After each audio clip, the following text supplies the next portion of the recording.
எப்படி கோயில் மேல வந்து மத பிரச்சாரம் பண்ணலாம்? அது முருகன் கோயில்ல வந்து மத பிரச்சாரம் எப்படி பண்ணுவேன்?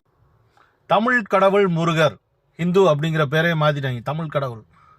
அந்த இடத்துல வந்து மத பிரச்சாரம் பண்றாங்க. அப்புறம் எதுக்கு மத பிரச்சாரம்? இந்துங்கிறது கிடையாதான். ஆனா அந்த இடத்துல வந்து மத பிரச்சாரம் பண்றாங்க. கோயிலுக்கு போறது எதுக்கு?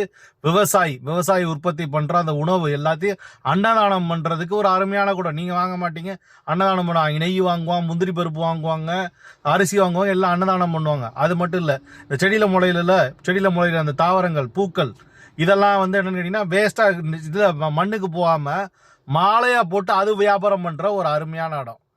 உங்க இடத்துல இதெல்லாம் பண்ண ஆரம்பிச்சு இது பண்ண ஆட்டோமேட்டிக்கா மாற போறாங்க.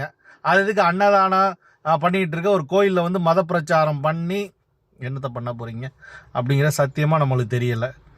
அப்படி என்னதான் வந்து என்ன இந்து மதத்து மேல ஒரு காழ்ப்புணர்ச்சி தான் அத்தனை பேருக்கு அப்படிங்கிற சுத்தமா புரியவே இல்லை. இதை வச்சே அரசியல் பண்ணிக்கிட்டு